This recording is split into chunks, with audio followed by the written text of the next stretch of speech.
Welcome to the official Bathtub Refinishing Podcast, powered by BathTubGuys Refinishing. This is where we discuss the refinishing industry, interview owners and operators, and give tips to customers and entrepreneurs. Now, here's your host, Daniel Montalvo. Coming to you guys live from the official Bathtub Refinishing Podcast studio. We're back, and I got a pretty fun episode planned. We're going to do some fun stuff towards the end, so I would say stay tuned for that, where I'm going to read some reviews from some poorly rated bathtub refinishers in our area. Obviously, I'm not going to show, I'm not doing this to roast the contractor directly or, you know, what they do, but more just so that I could laugh and maybe educate some of you guys if you guys run into similar problems so that you don't get lambasted by bad reviews. We made a couple little upgrades here in the studio. I like our new little setup, and I'm going to go ahead. I'm still trying to figure it out, but you can see here on the Zoom, we got a Bob Ross bobblehead, a cool looking astronaut pointing up at our lit alien head neon sign over there. SpongeBob doing the meme face. I thought that was a good one. And Saul from Better Call Saul, which is one of my favorite shows. And so just to give the studio a little bit more personality, I also have these fluorescent lights on, and these ones are actually tinted kind of like yellowish, so it's kind of giving it everything a little bit more saturation, a little bit more color. And I think it looks nicer than, you know, what we previously had. It looks a little bit more lively, looks a little bit more cool. I also got this, you can hear it, it's a puzzle where you have to take the this ball thing out of the cage. And so yeah, we got a couple of things here. You know, as we go, I'm sure we'll add more things to the podcast studio, but you know, little by little, we're just doing what we can for now. So let me go ahead and get my notes here, get them ready so that we can talk about what we need to talk about.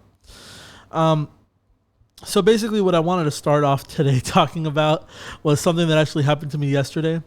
So yesterday we got a call from a hotel, which is, you know, always happens. It's normal. You know, they call, they want to schedule a meeting. And typically for residentials, I don't really go out in person and look at them because I can pretty much tell them what things are going to cost with a picture. Sometimes hotels are cool with that. Sometimes they want you to come look at them, and for good reason. I mean, you know, when you're doing a project or something, which is the case here, it was some construction company. They were doing a project and they screwed some things up, and so they kind of want everything quoted by. They don't want like a end-all, be-all price. They kind of want a price per unit, you know, depending on what's needed. So some of them have scratches, some of them have chips. So that is pretty normal, and that happens all the time. And if you guys hear my dog, he's here hanging out. I took his collar off, so hopefully you don't hear him ringing around. But anyway, you might hear him drinking water or eating. I'm not going to do anything about it. He's here. He's my friend. So he's invited on the podcast. So basically, yesterday, me and my brother, you know, we clear our schedules. We're ready for this meeting about 1:00, and we get over there. So mind you, the guy had called me and said basically, hey, I'm going to have anywhere between 20 and 30 units, you know, give or take a few. Some of them definitely need to be refinished completely. Other ones, you know, they need chips repaired. They need scratch repairs. Some of them might just need to be buffed or something, whatever. And he had mentioned to me, you know, hey, you know, how soon can you do it? And I'm like, well, I haven't looked at them. So that's, you know, that's kind of annoying. Like, I haven't seen something, and he's asking me how much I can do. It just depends. This is something that depends on what you got. So, but I did give him I'm like, well, if it's like 30 and they're all pretty standard, like normally with a full refinish, we could do anywhere from like 7 to 10 a day, depending on the hotel's needs and stuff like that. So, I kind of told him, you know, about that time, and, you know, probably be a couple days, 3 or 4, maybe 2, 3 or 4 days. He's like, okay, well, come on by and all this stuff. And then he did something that annoys me so fucking much. with people in construction. The hotels don't do this because the hotels have at least morality, and they they always are like really good on customer service. So they think, I like to say think 3-dimensionally. Like they think about these things before just calling someone up. We got over there and the guy's like, yeah, here are the rooms. I need you to go walk them. Fine. And then he's like, I don't know, are you guys ready to do some repairs today?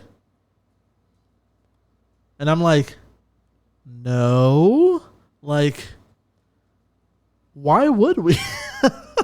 Like we're coming out to quote the job, and the guy's asking me. Sorry, I'm trying to see what my dog's up to. But anyway, we're coming out here to quote the job, and the guy's asking me if we're ready to do units today, when I haven't even given him a price. So, the thing I always like to think about in these scenarios is like, these are the types of people that like, they just expect, people who like to be paid in beer, those types of contractors to come over, throw them a number and be like, yeah, we'll take care of all of it in a day, use some spray can shit just so that it looks nice, and then walk away. And then who even knows if you're going to get paid? Because if they're expecting you to work without a contract, then it's just, it's a big mess. So basically, we wasted all this time getting ready, clearing our schedule to go over there. Guy says he wants to order units, talks about us maybe processing them the same day. I'm like, that's out of the question. But he's like, well, can you get it done by Monday? Because I need them done by Monday. Mind you, he calls me on a Tuesday. And, in my head, I'm just like, what the actual fuck? Like, what a disrespect of someone's time. If he would have told me from the beginning, because anybody, like, in my head, I shouldn't have to, like, be like, well, you have 30 units, just so that we can't do them, like, this week. I don't know where, like, the disconnect is. Like, that's just logical. Like, I have stuff to do. We have our schedule. And I'm not going to have a crew just sitting there waiting for contractor A, B, or C to give us a call and maybe give us some work. So I was pretty annoyed about that. And he's like, well, basically, if you guys can't do it this week and get it done by Monday, well, then no, thank you. And I'm just like, what the fuck? Like, that doesn't give us time to get a proper proposal, get it approved, get a contract. And when we work with contractors, we make them sign a contract, because here's the thing about contractors, general contractors who work on hotels. A lot of the time, these companies are like, they're what's called like preferred vendors for certain companies that hold hotels. So it was a Marriott. Marriott is just a name that they lease. Some of them are owned by corporate, but most of them, they lease the name. They let people use the name, and it helps the hotels out. And then they have private investors or a private investing company, and they usually have a preferred vendor that builds the hotels, probably really cheap. And so I'm assuming that that's what was going on here. So like, that doesn't give me time for pretty much anything. And then on top of that, like getting the quotes approved, all that stuff that needs to be done, getting insurance together, because a lot of people don't understand, like, to work in a resort or a hotel, you need to have insurance. And so, that wasn't discussed. The guy, before me even seeing them, when he called us out to give a quote, he just assumes that we're going to do the work the same day. So in my head, I like, after this, I'm already thinking, this guy, probably some general contractor that gets hired to do these hotels from this specific company. And in my opinion, I am like 99% sure that they had no intention on paying. And the reason I think that is because I know that those contractors, those same contractors, they're not going to work without a fucking contract. So why would they expect me to drop my whole fucking schedule without a contract and just go do work for them? So it's just like something that's really annoying that happens. It happens more than it should. I don't want to say it happens all the time, because most of the time, the majority of the time, we get calls directly from the hotels. And that's always best, because they always are like planning this stuff months in advance. They don't leave everything for like the week before and expect you to process 30 units without giving a quote and all this other stuff. And it's just unprofessional. So these general contractors, they get these jobs. It's funny to me because they build these units, like they do it so quick, but they end up fucking up brand new tubs out of the factory, and then they need to get them refinished. And then, like that could have all just been avoided if they're a little bit more careful, is my thing. But yeah, like it's just like to me, it's just a disrespecting my time. If he would have came out outright and told me, hey, by the way, I need 30 units done and I need them done by Monday, I would have been like, hey, we're not the right fit. Obviously, I don't have a crew just sitting around waiting for, a contractor to fall out of the sky to give us work. And so, I'm not even going to bother going. But we cleared our schedule for something that fell through in a matter of seconds. And so, if you're a contractor listening and you've done that type of thing before, please don't.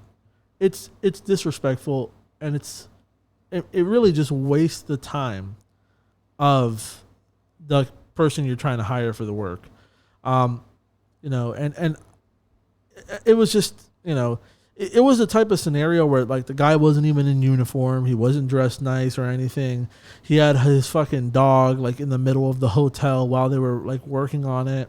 And like, it's just like, this was sketch. And, I kind of want to segue into the next topic because this happened to me, and there's people out there who maybe were in the same shoes. Like, a guy comes in, tells last minute, hey, I want this. And they actually can go out and do the service the same day or the same week, and they don't have much else going on. And so they're tempted to just say yes.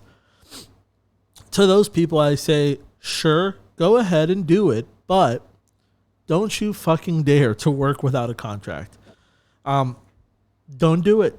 Don't do it. Do not work without a contract. And when you're working directly with a hotel, it's kind of a little bit different. But if you're working especially with a general contractor, do not work without a contract, because a lot of the times those people are from out of state, and once they're done building the hotel, they go back to their state in the fucking Midwest and you never hear from them again.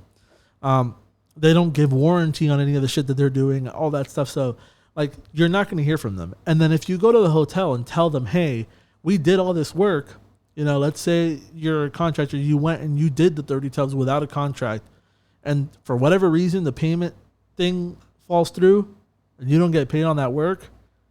Well, now it's your problem, man. It's your problem, because the hotel's going to be like, well, you got to take that up with the general contractor because we hired them and they hired you. It's like, and so what I do is I make the general contractor sign a document. I also make the hotel sign a document basically saying like, general contractor is going to agree to pay me, but if he doesn't pay me, then, I'm charging the hotel. So, and sometimes what ends up happening is the general contractor is like, fuck, I don't want to deal with this.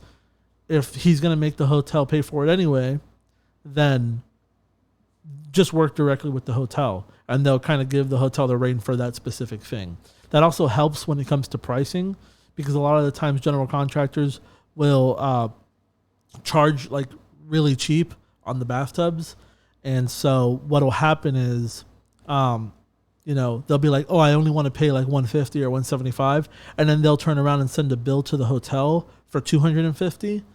And it's so that they can make money off of hiring you without doing anything. So, I mean, and that's fine. That's how a lot of contractors operate, but it's just not how I want to do business most of the time. If the contractor is cool and they agree to our pricing and our terms, and on top of that, they sign our contract, I'm cool. We can work it out, and usually everything goes well. But if a contractor ever asks you, like, oh, no, you don't get it. We're subcontracting you, and you have to sign our document, and they don't want to sign yours, don't do it.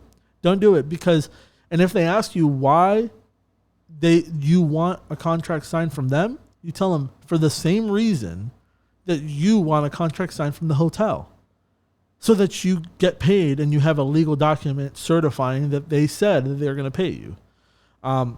It's not rocket science. It's not rocket science, guys. Like, do not work without a fucking contract. And this kind of goes like I've talked about this in the earlier episodes of the podcast when I was just doing this back at home. Don't work without some form of paperwork, even residential. So kind of segueing into residential. If you do more residential, you kind of don't do the commercial stuff. Always have some sort of document, whether it be, we have a work authorization form. And so what it does is it authorizes us to be on the property, but it's because sometimes you're working in a vacant property and a neighbor will see you, and let's face it, if you have a technician that's of African American descent and they have dark skin, sometimes the old whiteys will look over there and be like, that guy's breaking into the house. It doesn't, like, they'll see him in uniform and everything, and they'll call the cops and make a whole big show about it. So I always make the homeowner, whether it be someone who's flipping the property and not going to be there and just needs pictures, you either make them sign the work authorization electronically or in person, and preferably, have like some sort of, like lockbox combination so that, you can get in and you have proof that you have the authorization to be there. But the signature is usually enough because it says we authorize the work and we authorize the work and payment in full upon completion. So when the job is complete, that is when the payment is due. Do not let any jackass out there who thinks that they could run a renovation from their fucking cell phone while they're at work or on vacation tell you that, I'm on a business trip or I'm working and I'm going to be here X, Y, or Z day. And when I come look at it, if everything looks good, then I'll pay you. Don't fucking do that shit. Do not allow them to do that to you. Because what that does is basically make you fall behind on your pay. Whether it be paying your crew, paying your bills, whatever the fuck. And those people don't seem to get that through their head. You're doing the work now. You don't get paid later. You get paid now. You did the work now. The only exception is usually hotels and resorts. And though I loathe the fact that this is the reality, hotels and resorts usually invoice out every 30 days. And that's kind of how they do it. It's an industry practice. I don't see it changing anytime soon. There are certain hotels that could probably pay you with a company card if it's an emergency or if it's an incidentals thing. But normally when you're doing a project one after the other or something like that, every 30 days, every 45 days, every 60 days in some rare occasions, that's kind of the payment terms. And you got to account for that when you price for hotels. You got to account for that, which is kind of what we were talking about last week. Don't just be the cheapest out there for the hotels, because you got to take into account that you're not going to see that first check for about a month. And so after that, it kind of, if you're working in there for like 6 months, eventually it'll catch up and you'll get to the point where you're getting a check a week. But you got to account for that stuff in the beginning. So for residentials, always make them sign a document agreeing to your payment terms, agreeing that you have authorization to be there. And that'll get you out of a lot of trouble. And it'll also get you, have your terms of your warranty, whatever you cover. We cover failures of adhesion, discoloration, stuff like that. Things that are failures of the application itself. We do not cover if some fucking jackass hits the tub with a hammer, or if some contractor drops a tile or something. That's not covered by the warranty. So have your terms laid out. And when they sign that document, they're agreeing to the terms. So, you can add something on there, agree to, to all the terms and payment in full upon completion and all that stuff, work authorization, everything. So you can kind of try to package it all in, get as much information onto one sheet of paper so that they just see it and sign it. Most people, overwhelming majority, I can't talk. They'll look at the document, make sure that the price is right, make sure that the services are right, that their information is listed right. They wouldn't even bother reading the little terms and conditions or flip to the back and look at the warranty side and see what they're agreeing to, and they'll just sign it. And obviously, you don't want to be a jackass with the warranty. You don't want to be telling people it's falling off. Well, in the back of the paper, it's no. Within reason. If they tell you that they dropped the freaking hammer in there, you got to be hey, there's a service call fee to go fix it, or we're gonna charge you to go fix it, or we don't cover accidental damage. Sorry, like make that stuff clear in the beginning. Don't surprise people after, and that should kind of be something that also is said not only vocally, but not only on the paper but vocally. So like when the technician is running down how to take care of this stuff correctly, don't use abrasives, don't use this stuff. On that, he should also mention, hey, if you accidentally damage it, just know like that's not covered by the warranty. And we'll be able to tell, because you are able to tell, and you got to stick to your guns when that happens, and you got to tell them like, the best way, and I found this is the best balance, is fix it anyway, right? But let them know that it was accidentally damaged. The reason you fix it anyway, you're providing good customer service. If that person has a good experience and they think, well, I got away with one, but he knows, like he actually knows that I messed it up and he was still willing to fix it, they're going to be a little bit more hesitant to do it again. And they're also, they're going to respect you because they're going to see that you're just dedicated to customer service. And that's good. So our philosophy here at BathTubGuys typically is like, if it's clear brazen, like you can see scratches on it or something, I'm like, hey guy, come on, please. Like if it's something that the entire thing needs to be redone, I'm like, please. But sometimes someone drops something, it's like a little area, takes fucking 10 minutes to fix. I'm going to go fix it. But I tell them like, hey, like I know, that it got messed up. It's fine. We'll fix it as a courtesy. But, usually I do that once. Never again do I hear from people. And again, like I said, I think they're a little bit more hesitant to do it a second time. A lot of the time you got to remember you're dealing with people who are either buying the house right away or flipping the house. So if they're buying the house, you could assume that they're moving things into the bathroom. Things are going in and out. And so, they might drop something and damage it. Or they might be installing shower doors and damage it because they want their bathroom to look nice. And on the other side, if they're selling the house, they might be doing other renovation work in there. And so that's where things can get damaged and, cause a bigger problem. So I want to take a look at my phone here. Make sure that, because I'm sorry, I'm taking a little break from talking just so I could make sure that nothing super important is going on right now. Because I'm working while I'm doing this. So, all right. So basically, don't work without a contract. Don't let people, push you around. Get your warranty in order. Make sure it's fair. Cover things that need to be covered. Like if you don't use your acid etching and it falls off, go and fucking do it right, man. Or just don't do it. Or just don't do it. And don't work in this business if you're not going to abide by the quality standards that should be met. So just don't do that. I want to stay too long on the same topic, but please, like if you're not gonna do the process right, don't do it. Don't do it at all because you're just giving refinishing a bad name. You're ruining the industry, man. Go ruin some other industry that's already established. Don't ruin something that's new. That you don't want to give people the wrong impression about something that's still new. A lot of people don't even know that this stuff exists. And now that we were just talking, I'm trying to like segue the show a little bit. You know what I mean?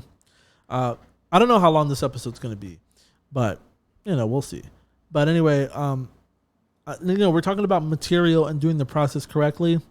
And something that I was thinking about, because I know that the last couple of weeks I've kind of been talking about how hotels and resorts don't really, want to pay. And I think a lot of it comes down to even when you get a good quality job, all they see is like the negativity, the negative aspect. If they see, a chip or something in there, they like, oh, look at this material, look how it looks, it's probably not the best stuff. And so I think that the perception of a refinisher to them is like they're all the same. So that's kind of why I want to do a podcast. I want to get people on here. That's kind of why I'm giving these tips, because I have been doing this since I graduated high school, but my family has been doing this for 30 years. Like my dad did this for 30 years. We have built up methods and we have lasted this long because we do things a little bit differently. And I think it's things that can advance the industry. I'm not going to keep secrets because there's no secrets. It's all just things that, that I could tip you guys on and make you guys better people in the industry, better refinishers in the industry, help you as business owners as well, and advance the industry and kind of change these perceptions that people have about the work that we do. So kind of going into that, I personally think that to certain respects that the coating industry for bathtub refinishing is not advancing fast enough. And I think that it's kind of a shame because like all the time I see those videos of like people doing the pour on epoxy countertops or materials like let me see here. I made notes because I forget the names. There's just so many of them. Armor epoxy, liquid tub liner, EcoPel 2K is another one. And those are for bathtubs, liquid tub liner, armor epoxy, and EcoPel. But I mean, there's video tutorials that, it makes it look like the easiest thing in the world, and anything is the easiest thing in the world when you've done it 1,000 times. But this is stuff that's poured on. It's poured on really thick, and it looks to have a steep learning curve. And I'm gonna test some in the shop, and I might make a video testing out. I want to try out EcoPel specifically because we've tried liquid tub liner before. EcoPel's poured on and it comes out really thick, and there's a lot of benefits to it, but I've seen so much mixed reviews. A lot of people say, a lot of people have great results, and like it has like a 1,500 reviews and like 4.5 stars on Amazon, which is pretty good for a product that's being sold as a DIY product. Although a lot of people who comment on the reviews say that they're professionals or they've done a lot of DIY before, and it is difficult. Even though the results are good, there is a steep learning curve. And honestly, like the way I think about it is like the benefits of spraying on a coating are that the learning curve is, there's a learning curve, but it's not like that where you're dealing with, like you're just banking on everything to sit well and not dry too fast. And it's like you can control more with a spray gun and HVLP system. So in my mind, I'm thinking, why hasn't anybody in the coatings industry come out with something that's higher solids? Because we use a material that's high solid, low density. So it's a high level solid that's strong, and it'll resist stuff, and we warranty it. Most people warranty it for 5, we warranty it for 7. But it'll last that long. It'll outlast that, honestly. But it's a low density, which means it's not sprayed on super thick like those countertop epoxies or like an EcoPel or Armor epoxy wood or liquid tub liner. It's sprayed on, and compared to that, I mean, it's thin. Comes out good. It lasts a long time. And it's durable material. But from what I understand, most high solid, low density materials aren't like 50-50. And I could be wrong. This is from what I've been reading, but a lot of people have been saying that it's like 90-10 or like 70-30. And in my mind, I just think that maybe the spray equipment might be the reason why we're not there yet, where we can spray on like a thick glaze, like I'm talking about like maybe like a quarter or a half inch of material where it's really on there. Because I think that there's ceramic coatings that, you can hit with a hammer and nothing happens to them. And I've seen people use them in videos on the countertops on cars. The ones that I see a lot are for cars, and those are sprayed on, and they're like really heavy duty stuff. And so, compared to the automotive industry, it looks like the bathtub refinishing industry is lacking, which is kind of surprising to me because this is an industry where like everybody in the world has a freaking bathtub. Well, most people do. And, when you take into account the cost of replacement, I just think that there should be more advancement in the industry. So I don't know if it's a problem. I was theorizing that maybe, obviously it's low density, high solid low density, because if it's too dense, it won't shoot through the spray gun. I get that. But what if someone designed a spray gun to shoot that material? Now what would be the result of that? Also, what would be the result if someone designed a gun that could shoot the same high solid low density stuff that we use, but shoot it thicker and shoot thicker coats, to the point where you do get like a big, protective layer on there? Or is there something that exists that's like that, that's not rolled or poured on, that still has the control of a spray-on finish? So it's just something that I've been thinking about. And if anybody has, they know of something like that, or a product that's good that they use that goes on really thick like that, I would love to know about it. We've used a company called Midwest Chemical for a long time, and they make great products, and the guy there, Ed, is really, really good and helpful and stuff. But and I don't think it's necessarily a fault of him. I think the industry as a whole, most of them use the same stuff. I mean, Top Coat uses similar material. Hawks uses similar material. Refinish Bath Solutions, before they started pushing EcoPel Heavy, they use similar stuff. So, and also the hazard of it, from that aspect too, I think that, the materials haven't advanced as fast as they should. When I see automotive coatings and I see it coming out of the spray and I see how thick it's laid on there, I'm just thinking in my head, like, why hasn't this happened for this industry yet? And, theoretically, like, what would happen if you use that on these bathtubs, and how would it work? Would it work just as well? Like, those are all things that I kind of have a question about. And I'm kind of just more sharing my thoughts and like kind of what I've been thinking about it, more than like supplying some sort of thing of value to you guys. I'm just, maybe you guys can help me out. If you know more about the technical side of the actual coatings, maybe you can help me kind of understand why that doesn't exist, why it can't exist, why maybe the spray equipment, why maybe that wouldn't work. I would really, really love to know. So let me see how much time I've talked your guys' ears off today. We did about 32 minutes. We're about 32 minutes in. So basically, I wanted to touch a little bit right now on, I get this question a lot from people, more than you would think. And let me adjust my boom arm. I'm on having all sorts of problems right now. So I get this question a lot from people, and it's basically like, I just tapped this button by accident. That was cool. I'm going to turn this down just in case I do it again. But anyway, I get this question a lot from people on how to advertise, or where should I be advertising, or how do you advertise?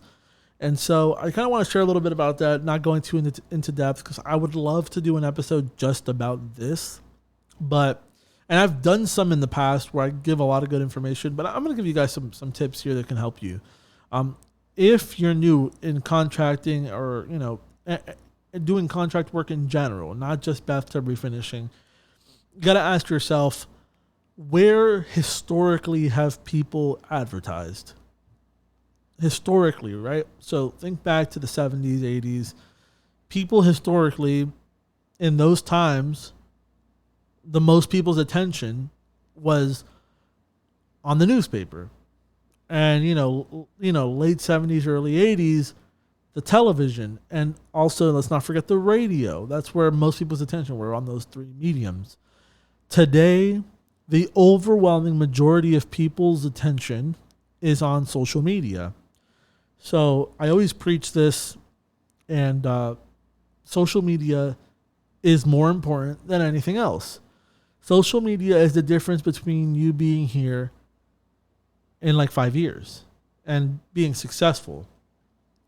So, what do I post on social media is a question that I'm sure many of you have. Well, what do you like to see on social media? When you sit there as a person who's in the contracting world and you see a time lapse of someone refinishing a tub, or a time lapse of someone re-epoxying or epoxying a countertop, or you see a video of the progress being made on building a home, and you sit there and you watch the entire thing, and thousands of other people have commented and liked and shared it, maybe that's what you should be posting. And if, how do I get started and what equipment do I need? All you need is this right here, baby. You guys already got it, man. You guys got the iPhones. Get your iPhone out. Get your Android out. Record what you can within reason and start making some content. And before you know it, you'll start getting really good at it. Me personally, I'm a guy in my fucking early 20s. What do I like? I like memes. So I post memes.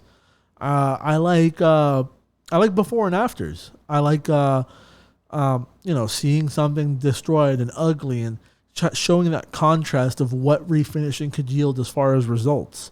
So I like to show, I had a guy comment the other day, one of my posts, which was a green shower, and I went out and I did the cost estimate for the person. And this video was, I kind of just thought of it when I was there, because normally we don't, like I said, we don't do in-person estimates. This gentleman paid for us to do an in-person estimate. It's all the way in buttfuck Egypt, fucking Poinciana. So we went over there. Well, I went over there. It was vacant, and I figured, hey, I'm going to shoot a little video, because this is something that I would be interested in if I was looking to get refinishing done. I went over there, took a look at it. I'm like, so, this is Daniel with BathTubGuys. So this is what we're looking at. You can see that it's green. It's a fiberglass shower. It's green. It looks like a mess. It's peeling everywhere. And it's going to cost the guy a pretty penny. But I'll let you guys know, if we get the job, you'll get it before and after. And, if we don't get the job, well, then just take it as something that we encounter. So what I did there was basically not set the content up so that it's dependent or contingent on the fact, or contingent on whether or not we get the job. Because I could have easily been rejected the job, and then still posted that and showed, this is an example of something that we encounter that can be refinished. It could be restored. But it did help emphasize that the guy did go through with the job, and we got to show the contrast of the before and after.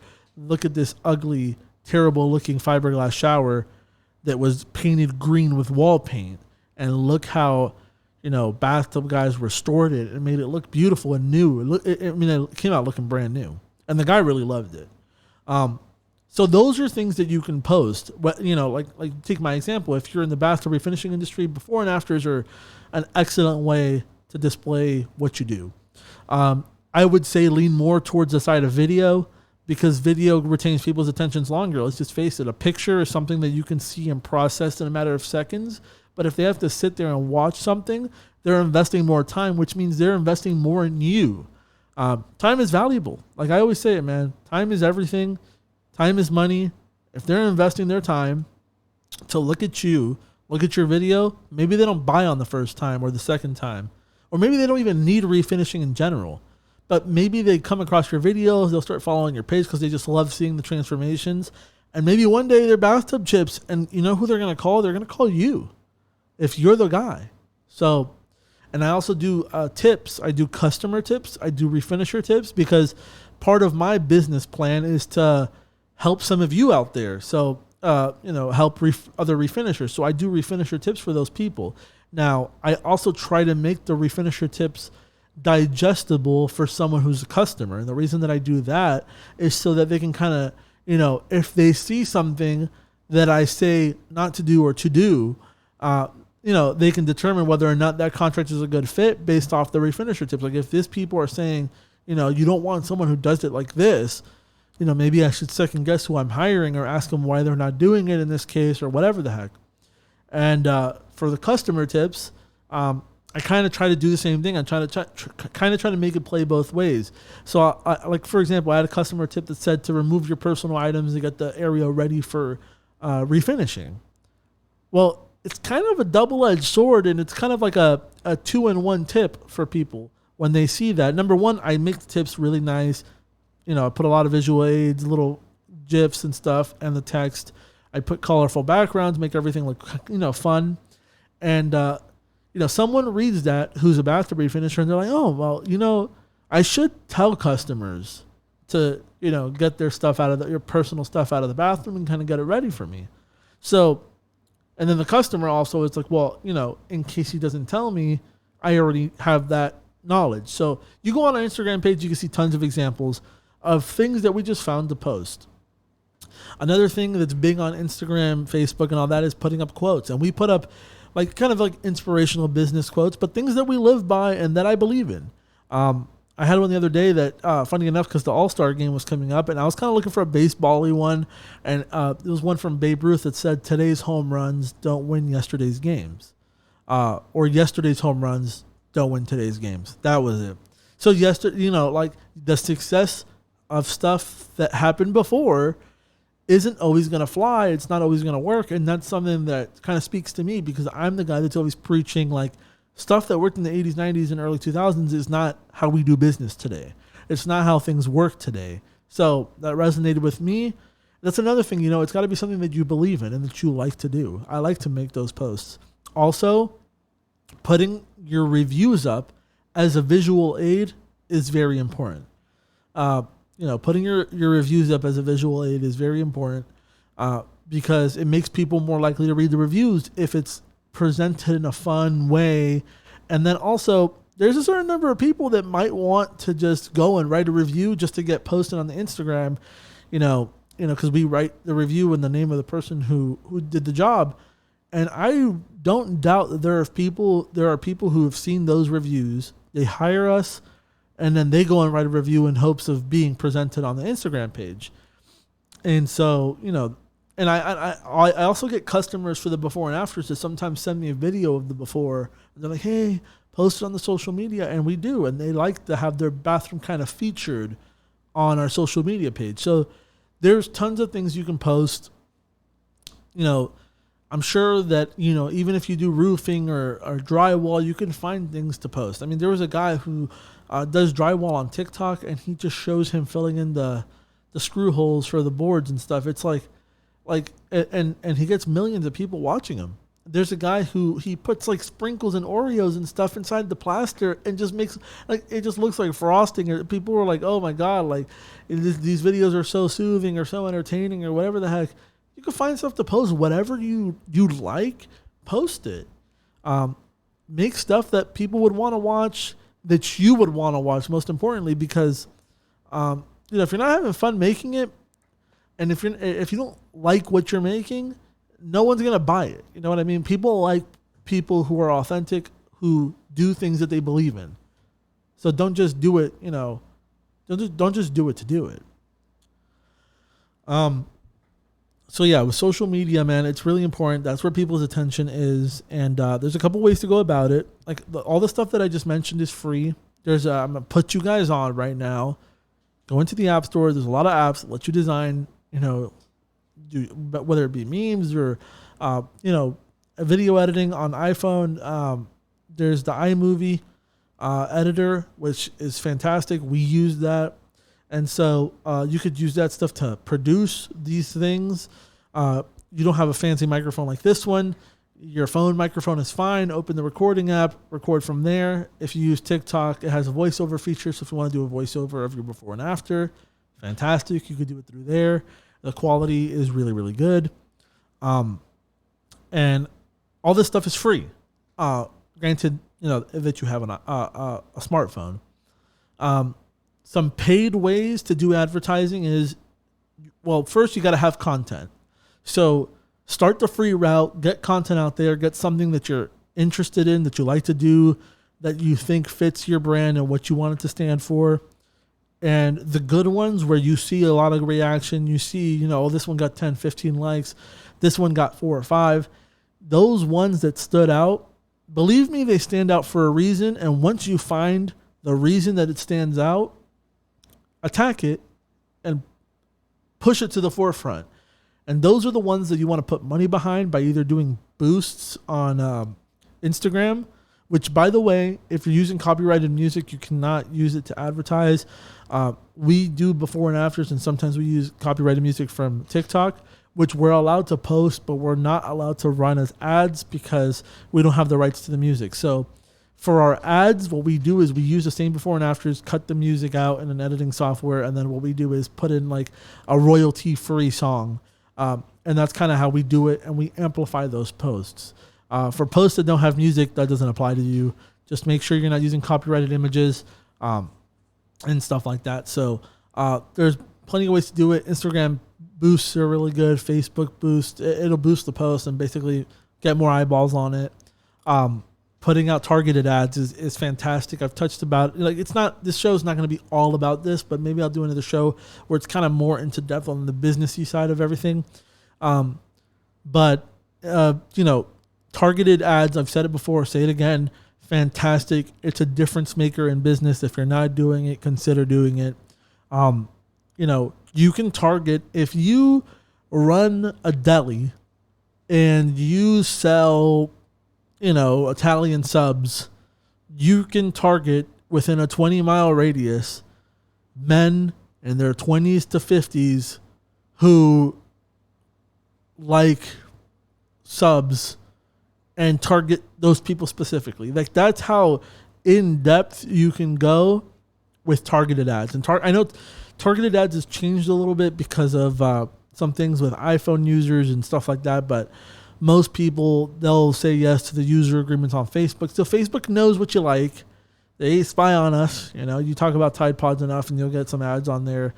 I'm probably going to get ads for some Italian subs after this. I might just go have one. But,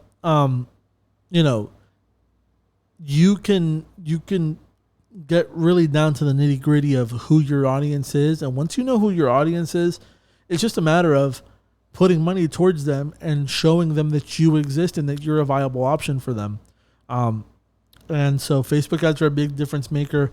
Typically what I recommend is run 3 or 4 or 5 different types of ads, see which ones perform best, and then push those to the forefront. But don't ever stop trying new things, because tastes and what people like changes. So maybe before and afters are super hot for you right now for the next couple of years, but maybe after that, time lapses are all the rage. So you want to be always kind of dabbling and seeing, a lot of people like this one too. So maybe I'll kind of keep this on the back burner or use these every now and then or cycle between these two, just so that you don't become stagnant and people don't get tired of seeing, because there's a lot of repetition, and repetition is good until it's not. Once you get put into a box of, like, this guy only posts this stuff and I'm just tired of seeing it, you always kind of want to mix it up. And that's kind of like what I did on that post, where some people might have clicked on there looking for the regular before and after, but I came on screen with my face and I'm like, hey, I'm here doing a cost estimate, and it's different. It's good to throw things in there, mix it up. Coincidentally, that one got a lot of views and people liked it. And so I know that, if I need some new content, I can start shifting more towards something like that.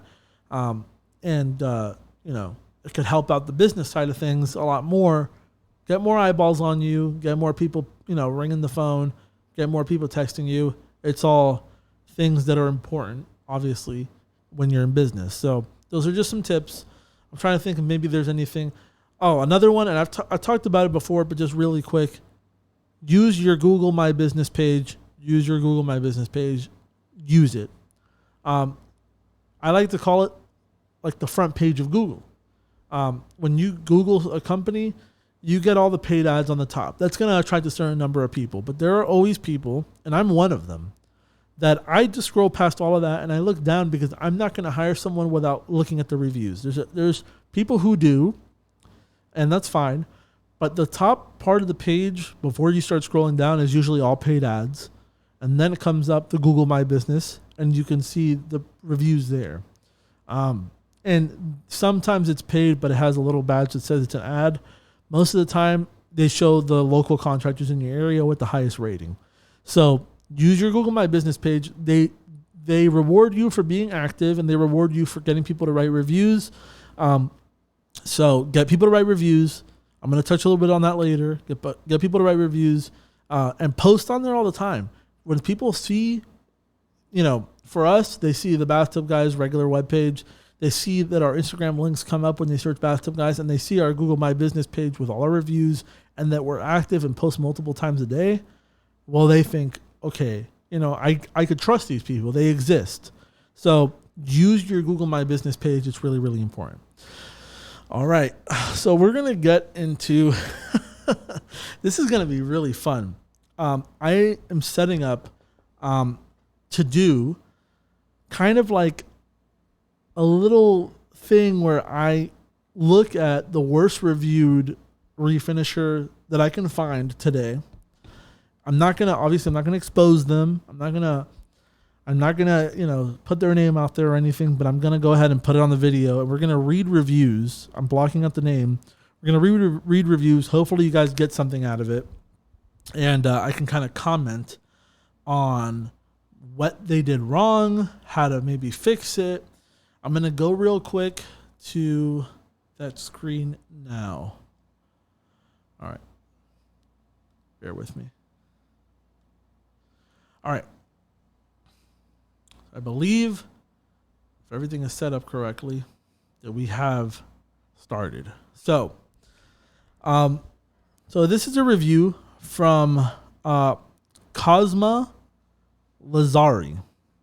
Again, I'm not going to say the name of the company, but this review is, I'm going to go ahead and read it now. Do not give this company any business. You will regret it. Consumer beware. Be aware. Okay. This guy's a scam artist. He took some money up front to buy the paint. The paint to do my bathtub and tile walls. He never returned or did anything. The only thing he does is tell you excuses and how all terrible things to happen to him and his family. After calling him numerous times and asked for my money back, he blocked my number, so I will stop asking for my money back. Also be aware that he has other companies that he does the same thing. New Again Tub and Tile and Tile Reglazing. So I guess, there's a name. I don't know if they're exactly related, because I don't think that this is true right here, this comment calling him New Again Tub and Tile, because those people actually have stellar reviews compared to this guy. So maybe they just think they're the same because they have a guy with the same name. But anyway, this is something that's common when you don't read reviews. This person has an average of, he has 50 reviews, a 3.3 star average. And this is what happens when you hire people basically based solely on price, or you don't do proper research. Anybody comes on here and sees that this guy obviously is doing something wrong. And, we're going to go through the reviews because I want to get more to the stuff about, the quality of the work. This guy came into my home and talked my ear off about honesty and integrity and the quality of his work. If you look at the picture attached, this is what his work will look like 6 months after. I should have known because he did not answer messages timely, and he always was rescheduling with random excuses. I made a mistake of hiring him. Whatever you do not hire this guy. I learned from my mistake. All right, let's take a look at these pictures. All right. So this right here is, there's a couple of things. Number one, that right there looks like the primer showing through, that kind of discoloration there. And it's also peeling. So more than likely what happened here is that he sprayed his top coat on too thin. And that's the result of that. And because it's thinning out, now it's the water's penetrating through the primer and causing peeling. But if you can see, like most refinishers use like a bone or like just a different color primer than the top coat, just so that they could see it very clearly. And you can see this discoloration going on here. It's kind of like a beige bone color, and the actual finish itself is white. So the chances of this guy, of it being a primer problem or a top coat problem is probably super duper high. And that's more than likely the issue here. So that was Joe Dom. And we're going to go ahead and go to the next one. I don't know how many I'm going to do until I'm kind of bored, so just bear with me. Joseph, I don't know if I don't want to read this big one. I want to go, you see like these ones with pictures. I like that. Never on time and poor quality. He had to come back numerous times to fix errors, and the last time he didn't even bother returning. He was never even at my house for more than 15 minutes at a time. He would ruin it, spray, and run out. I was left with gray paint on white tile. Gray paint on white paint on gray, paint runs, and more. I had to do cleanup, remove tape, paper from all the surfaces. He never returned for that. Paint brush marks on the floor. Jesus. What is this guy doing? Last time we spoke, he said he had to go to town for a few days. He said return and finish when he got back. He never did. Do your research, guys. This guy's had terrible reviews before this even happened. And look at this. Clear as day example of not masking. He's just not looking at what the fuck he's masking. This guy, what the actual heck? He did not seal that off properly, so he got the black on the white, and that's an issue. It's something that really is a really easy fix, so there's a lot of incompetence coming from this guy. Clearly, all you got to do is give it a light sand and touch it up with some white paint, jackass. I don't know why you got to make a big deal out of it. It's not that big of a deal. And here, this is no big deal. You know what you do when you got this? Because, customers, for this right here, I don't necessarily think it's as big of a problem as she's making it, this person here. Obviously, he could have done better taping this off, but a simple fix is just to caulk this. Put some caulking over it, seal it in there. You got to remember when you're spraying two different colors, there is a chance that it could bleed. One of them's fresh, one of them's dry, and so it could bleed through. But, he could have done a little bit better, maybe with a razor blade, cut some of the excess off. But really, just a fucking thick caulk line there would fix that. So, let's go to another one. I'm going to go open this back up. All right. This person, well, they didn't post pictures, but we're going to read this one because it's not that long. Do not use. I wish I could give this business negative stars. These photos were taken on the day after he finished his quote-unquote work. He charged me $300 and completely botched my tub. Then instead of coming to fix it, all I got from him was excuse after excuse.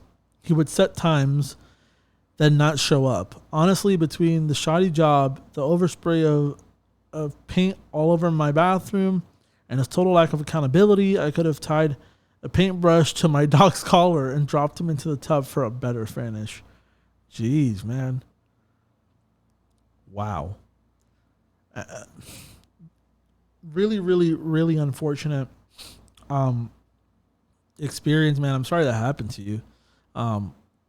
But unfortunately, this is the reality when, like I said before, if you go with people just based solely on price, or you don't do your research, you're going to get a bad experience, man. You're going to get a bad experience a lot of the time. You might get away with it. Maybe it's a new guy or something, but it's an issue. All right, let's go back and actually read the review for this one before I go ahead and go into the pictures. Let's go down. I believe it's this one. All right. Oh, man, this is a long one. Let's kind of summarize it. So do not use this company. Do not use this company. Do yourself a favor. Don't waste your time with this guy. He said he was going to paint his tub. Paint our tub. He gave us a great price of $100. Just do the tub. Oh, no. You see, this here is what I was talking about in the last episode when I say, you people out there who think that someone's doing you a fucking favor by doing you a tub for $100, those are the people that you got to run away from. Gave us a great price of $100. That should have been the first red flag. If everyone else in your area is advertising $150 to $200 more for a tub, this guy was in it for the cash grab. And if you did not look at the reviews, you did not do your due diligence here. Because anybody who tells me they're going to do something for me for that cheap, I'm looking at the reviews just to make sure I'm not about to get fucking scammed. And apparently they messed up some cabinets or something in the bathroom as well. He started doing the cabinets, but he bought the wrong paint. So this is how he left these people's counters or cabinets. Holy shit. Let's go back over here. God, geez, what did this guy do? Absolutely horrendous. It looks like he did not prep these correctly. This botchy material where it's like kind of specky, kind of looks like he might have not degreased them properly. And so the material rejected the surface. This guy just looks like he has no idea what the hell he's doing, because this test spray right here, he's not even lathering it on thick. He's just making sure the gun is shooting anything out and just going to town. There's no actually him testing like an actual spray pattern here. And I wonder if this is something that he did too, because that countertop looks like it has some paint that fell on it. Gee, at least he masked it up. But this right here, he left a big gap on the wall or the stove. I can't tell if that's the wall or the stove. It looks like it's just the wall. A stove would probably be here, or the fridge. He left a big gap where he's spraying right there, and he did not even bother to mask this up at all. Which all it takes is one sheet of paper going down to cover that up. And he did not even bother when he was just spraying really, really close. This guy is he must be a real pro, don't you think? Wow. Sorry that happened to you, but again, man, you got to do your due diligence, and this is for you contractors out there, man. If you're doing this shit, you really need to go into another profession. Honestly, doing this to people is wrong, and it's you're ruining the industry. Go ruin some other fucking established industry. Don't ruin something that's new, that's up and coming. You're giving refinishing a bad name doing this shit. But obviously this guy, he has some good ones down here. All right, let's go back to the bad one.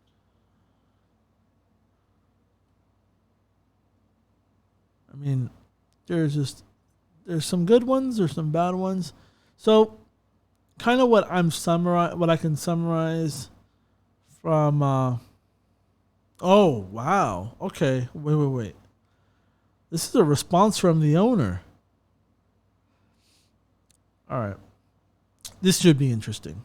So this woman who's a local guide gave them 3 stars. She has 76 reviews. The 6 photos she hasn't posted here because it would show up here, but response from the owner. So let's see just how incompetent this guy is. This should be interesting because it just looks interesting. From the owner to the 3-star review. This loser isn't even a customer of ours. She needs to get a life. Click on this loser's name and read her 50 reviews of companies. She isn't a customer of ours, and she definitely needs a life. Chances are her spouse, if she has one, can't even stand her. ... Loser. Wow. I cannot believe that. Give this man a round of applause for the amount of times he insulted the customer and basically proved to anybody without a shadow of a doubt that he is an absolute nut. I don't care how bad a customer treated you. If you give any fuck about the integrity of your company and getting new customers, you do not talk to anybody like that. You're just showing the world that you cannot handle criticism at all. And he let a lot of ones over here slide. I wonder if there's any good other responses here. Here's another one from Crystal Bowl, and she wrote this review. Let's go ahead and read. This is not our customer. We are not in Pinellas County. I contacted this woman and I told her she wanted $300 to remove. Crazy. This is not a customer of Pasco County Tub Refinishing. Thanks. Any questions? Please feel free. Contact me. Thanks, John. Well, my idea to block the... I mean, I guess you could go search it up yourself. I tried to block it the best I could, but this guy's an absolute nut. Insane. He's over here telling... when you are a liar, you get caught up in your chain of lies. And it's pretty clear that this guy is a liar. I run a Google My Business page for BathTubGuys, and so I know that you cannot contact the people on the review. All you could do is put a response from the owner. This guy says this person is not a customer. I contacted this woman. How would he have contacted her if she's not a customer? If she's not a customer, how did you contact her? Because in Google My Business, you cannot contact customers that leave you a review. So this guy is clearly full of shit. She wanted $300 to remove probably the $300 that you took from her to do the work that you did there. Absolutely hilarious. This guy, like I said, when you're a liar, you get caught up in your web of lies. And he literally admitted that she definitely is a customer and he definitely has her information. And he just reached out to her to tell her to remove the review. A person who is not a customer of his, how would he acquire her contact information if it wasn't a customer? Oh, man. Common things with liars also. This guy is probably pathological or something, because it's a common thing with liars is that they start, putting stuff up like they have an emergency every week and something finally, something's always going on. And you can see kind of trends on this review of people saying he's always saying there's an excuse. He's always, so many things are always happening to him and stuff. You didn't put a fucking tarp down where you're working, jackass. Fucked up the road, the driveway. But yeah, man.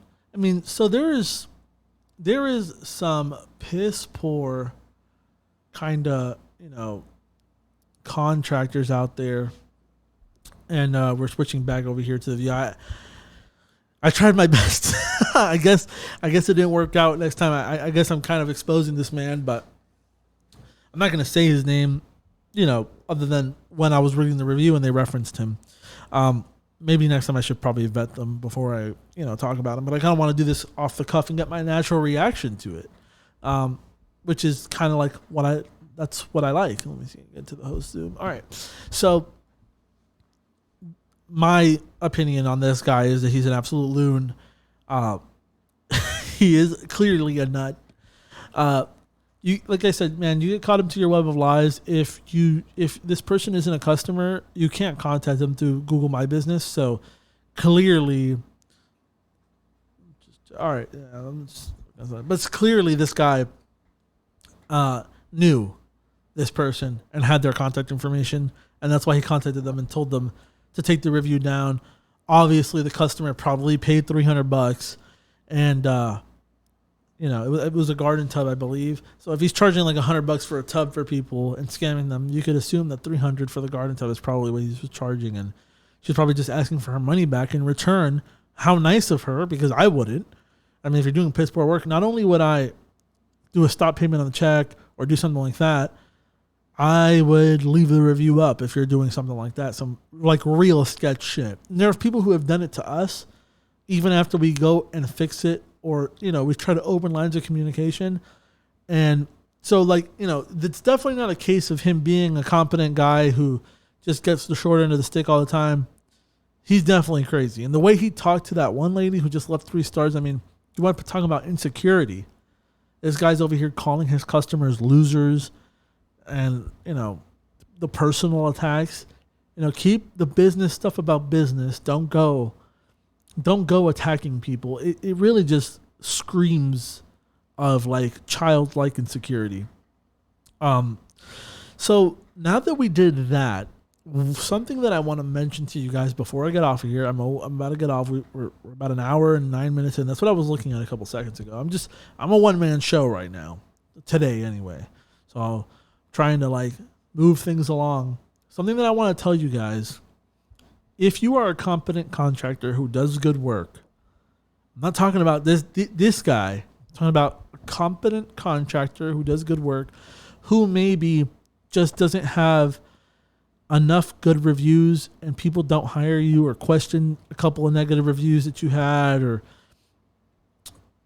the best rule of thumb is incentivize your people, your happy customers, to write a review. Make sure that the negative voices do not overpower the positive ones, because the negative ones will paint the narrative all day long. You got to remember, people are emotional. When they feel like they've been mistreated or wronged, they're more likely to go write something negative. When people are happy and chill, a lot of times, that's what they expected. They're not emotional because they're like, well, he just did a great job and I'm happy with it. And, we move on. When people are angry, their first instinct is, I got to go write a review. I'm going to go fucking lampoon this guy online. So if you're a contractor who does good work, who's competent, and, you honor your warranties and stuff like that, push your good customers. Because if you're a bad one, you don't have good customers. Well, you don't have customers because you're the problem. The customer's not the problem. It's you. And you're not going to have customers who have a positive experience if you're a shitty contractor. So good contractors, reach out to them and tell them. And if you need to do something to butter them up a little bit, do it. If you see the first day you get onto a job and you see that the tenant of the place or the customer is drinking Starbucks or eating McDonald's or something, pay attention to those little details. Look at those little details, and tell them like, hey, did you have a good experience? Open the communication, make sure, and yeah, everything was good except for this, and this, and go fix those things. Because remember, in this scenario, you're a guy that honors their stuff. You go, you fix their stuff, whatever they had a problem with, and after that, you're like, well, once, they're satisfied and everything, you're like, hey, did you have a good experience? And like, oh yeah, you answered all my questions, all this. Maybe buy them like a little Starbucks gift card, a McDonald's gift card, a gift card in general for Amazon or something, and tell them, hey, if you could please leave us a review. If you leave us a review, just share your experience. Don't tell them it has to be positive or negative, because that's a given if you give them a good experience. Even if you have to fix something, most people just want someone who's responsive. If you respond, and even if the job didn't come out right the first time, you fix it all the second time, everything looks fantastic, and then on top of that, you give them like a little Starbucks gift card for them to pick up a coffee or something, the chances of them writing a 3 or 4 star review are pretty low. It's like 1%. You're probably going to get a 5-star review, because people will have the extremes. If you've noticed, most people have a good experience, 5 stars. Most people have a bad experience, 1 star. Very little people go in the in-betweens. So set up a good guest experience, and they should, even though you are in their home and you're their guest, they are a guest to the experience that you're providing for them as a contractor. You got to make them feel comfortable, and you also got to incentivize them to speak on their positive experience, not tell them like, hey, write me a review to get this discount or something, but kind of nudge them in that direction. Like, it really helps us if you write a review. If you can't afford it, just, hey, it really helps us if you write a review.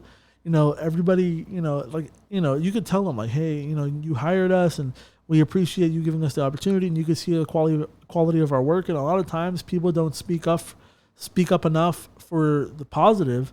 And, some people might get the impression that we're a bad company because of these couple reviews. So if you could just take some minutes out of your time, that would be helpful. And if you want to, give them maybe $5 off, or a gift card, or a future credit, or anything that you can do to kind of nudge them in that direction is really, really helpful.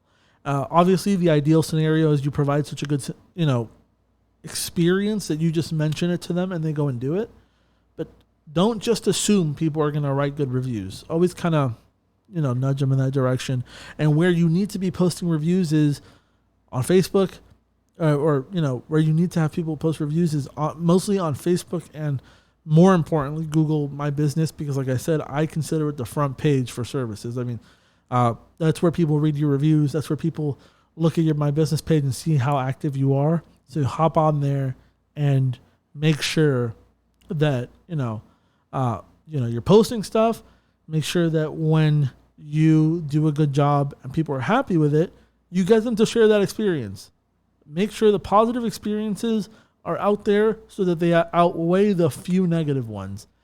Like I said, how many times have it's just a given. You go to the store and you get what you need and everything was a flawless experience and you don't feel the need to go like write a review to Walmart like, oh, well, everything was exactly as expected. Fantastic, 5 stars. It's a given. But when it's a service business and something goes wrong, people get emotional. They're spending a lot of money and they go and they'll start, writing bad things. And you just got to make sure that if you have people who have had a positive experience, that stuff goes to the forefront of your reviews and you kind of, you start drowning out some of those negative voices that maybe was just a disgruntled employee who wrote something bad or a customer that, didn't read the paperwork and had bad expectations or whatever the heck. By doing that, you get the positive voices out there and you get an overall better, looking list of reviews. And also, it overall helps your business. It's the image that you want to be portraying is as positive as possible. And I'm not saying like bribe people and like, use gift cards to get people to write you 5-star reviews. But what I am saying is if you need to nudge someone into sharing their positive experience after they already had the positive experience, there is nothing wrong with that. There's nothing wrong with that because everybody will pay attention to the negative reviews. And if they want to say that buying someone a gift card is wrong, for them to share the positive experience that they had, maybe, nudge them in that direction, it's there's really just nothing wrong with it. So that's one tip that I have for you if you're a contractor. And other than that, I think we ran through everything today. Well, I kind of had a little bit of a fail. Unfortunately, let me see if I can get mine. There you go. I had a little bit of a fail, unfortunately. I tried my best to block the contractor that I was showing the negative reviews that they had here in Florida. But most of you probably know who they are. I don't know if they're that new again, Tub and Tile, but the actual name was in there because someone wrote it in the review. So sorry about that. If I offended the guy behind this, I'm actually really not sorry because it kind of looks like you're pretty shitty. But in the future, once I'm going to go into companies who are higher rated and kind of go, I'm not going to, I'm going to do better to not show anything. What I probably will do is start screen capture a couple of them and without even reading them and kind of put them in a list together. Whatever ones catch my eye without actually reading them, just so I can give you guys a genuine reaction. But I don't want to, turn this into an expose people podcast, although that guy kind of deserved it. And I didn't really say it. Again, it's just something that I was reading. It was in the review, and what am I going to do? But going forward, I'll do a better job of that. But I'm going to go through some of the higher rated companies and even some of our own and look to see, some of the discrepancies that they have, some things that maybe they don't agree with, and kind of see maybe if I could find what went wrong, or maybe if it's bullshit, see if I can catch the lie in the review. And that's kind of like a little segment that we can do going forward just to kind of spice things up. I don't want this just to be me talking about business and for an hour. I mean, you could do something fun and change it up. And, I'm one of those people that I like to do different things. I mean, if you can't tell, I'm kind of like, I'm the only bathtub refinisher here with a fucking podcast. I'm over here, in my professional setup with an alien and fucking astronaut Bob Ross and SpongeBob. So, I want to make this entertaining, and I feel like I could do that. And I feel like that was pretty entertaining for a lot of you. So anyway, I'm going to leave you guys there. We did about an hour and 19 minutes today. Thank you guys for watching. And I will see you guys in the next one. Thank you for watching. You just listened to the official Bathtub Refinishing Podcast, powered by BathTubGuys Refinishing. We hope you enjoyed this episode. Feel free to ask any questions or suggest topics for the next episode by following @BathTubGuys on Twitter, Facebook, or Instagram. And thanks for listening.